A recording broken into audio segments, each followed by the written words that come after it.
Hello everyone, Assalamu alaikum. This is Meherunnesa and welcome back to my YouTube channel. So guys, কেমন আছেন? I hope ভালো আছেন। আলহামদুলিল্লাহ আমিও ভালো আছি। আপনাদের মাঝে আবারও নতুন একটা ভিডিওতে স্বাগতম। অফ কোর্স আমি আজকে কোথায় আসছি সেটা টাইটেল অ্যান্ড থাম্বনেল দেখে আপনারা বুঝে গিয়েছেন আমি কোথায় আসছি। তো আজকে আমি হসপিটালে চলে আসছি, আর হসপিটালে এসে আমি কী করলাম সব কিছু আপনাদের সাথে শেয়ার করব। তো ফুল ভিডিও দেখতে হলে এই চ্যানেলটিতে চোখ রাখুন। আমি লিফট ইউজ করতে পারি না, আমার মাথায় প্রবলেম বলে, এই জন্য বড় আপু আর আব্বু লিফটে চলে যাচ্ছে আর আমি সিঁড়ি বেয়ে উপরে উঠে যাচ্ছি। তো এখানে আমি চলে আসছি চেম্বারের এখানে, আর আমার বড় আপু আর আব্বু আসছে। তো এখানে এসে আমি এখন কি করব সব কিছু শেয়ার করবো। যে আমার বড় আপু আর আব্বু চলে আসছে, তো আব্বুকে বললাম যে এখানে বসো। বড় আপু এখানে বসে পড়ছে, আর এখানে আমার আব্বু বসেছিল, আমিও বসেছিলাম। 20-22 জনের পরে আমাদের সিরিয়াল নাম্বার ছিল, এই জন্য আমরা বাসা থেকে লেট করে বের হয়েছি। মাগরিবের নামাজ পড়ে আমাদের বাসা থেকে হসপিটাল আসতে মাত্র 10 মিনিট সময় লাগে। হসপিটালে আসার পরে মাত্র 5-7 মিনিট বসেছিলাম, ততক্ষণ একটু টিভি দেখছিলাম আর কিছুটা ভিডিও ক্লিপ করেছিলাম। আমার আব্বু এই ডক্টরের পরামর্শ মেনে চলছে 2 বছর হলো। তো আমারও এর মধ্যে মাথা ব্যথা, মাথা ঘোরানো, তো আমিও চলে আসছি এই ডক্টরের পরামর্শ নিতে। ফাইনালি আমি ডক্টরের কাছে চলে আসছি এবং ডক্টরের সাথে পরামর্শ করে বেরিয়েও আসছি। তো এখানে আমার সিটি স্ক্যান দিছে যে মাথায় কোনো প্রবলেম কিনা সেটা দেখার জন্য। তো আমি সিটি স্ক্যান করে আবারও রিপোর্ট দেখাতে আসব। স্যার আমার যে মেডিসিনটা লিখছে সেটা আমি এই হসপিটালের মাঝে একটা ফার্মেসি হয়েছে, সেখান থেকে আমি ওষুধ নিয়ে নিব, আমি আর আমার আব্বুর। তো এখানে আমি ওষুধও নিয়ে নিয়েছি। এখন আমি আজকের মতো বাসায় চলে যাচ্ছি, আবারও দেখা হবে 2 মাস পরে। ডক্টর আমাকে আবারও 2 মাস পরে আসতে বলছিল, আমাকে আর আমার আব্বুকে। আবারও আমরা চলে আসলাম ডক্টর দেখাতে। এরই মধ্যে আমাদের সিটি স্ক্যান দিয়েছিল সেটা আমি ফার্স্টে যখন ডক্টর দেখাতে আসছিলাম তার পরের দিন আমি সিটি স্ক্যানের রিপোর্টটাও দেখিয়ে নিয়ে গিয়েছি। আলহামদুলিল্লাহ আমার সিটি স্ক্যানের রিপোর্ট ভালো আছে।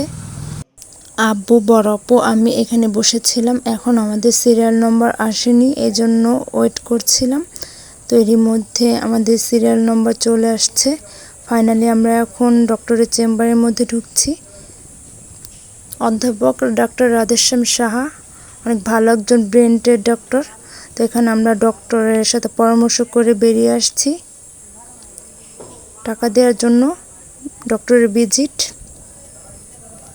ভাইয়াটার সাথে বড় আপু কিছু দরকারি কথা বলছিল, আর আমি এখানে কিছুটা ভিডিও ক্লিপ করছিলাম। এখন আমরা চলে যাচ্ছি ফার্মেসিতে। ডক্টর যে মেডিসিনগুলো লিখছে সেগুলো এখন নিতে যাব ফার্মেসি থেকে। তো আমরা এখন ফার্মেসিতে চলে আসছি। আমার আর আমার আব্বুর ঔষধ নিব এখন।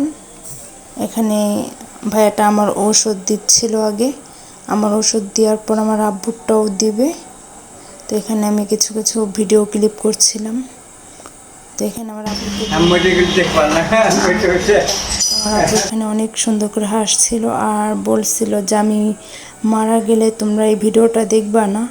আর আমি আমার আব্বুকে বলছিলাম, আব্বু চিন্তা করো না, আল্লাহ ভরসা, আল্লাহ তোমাকে নেখায়ের দান করুক, এই দোয়াটাই করি সব সময়। তো এখানে আমার ওষুধ নেওয়া শেষ, আমার আব্বুর ওষুধ নেওয়া শেষ। এখন আমরা বাসায় যাব, বেরিয়ে পড়েছি সব কাজ শেষ করে। তো এখানে আমি আমার আব্বুর হাত ধরে যাচ্ছিলাম। আরেকটা কথা আপনাদের সাথে শেয়ার করি, এখন থেকে আরও 9 মাস আগে আমার আব্বু ব্রেন স্ট্রোক করেছিল অনেক বড় করে। তার আগে ছোটোখাটোভাবে 2 বার করেছিল, এবার দিয়ে 3 বার। এই লাস্টের বার ব্রেন স্ট্রোক করে অনেক মারাত্মক অবস্থা ছিল। 3 থেকে 4 জন ধরে ধরে হাঁটাতে হতো, খাওয়াই দিতে হতো, তারপর কথা বলতে পারতো না ভালো মতো।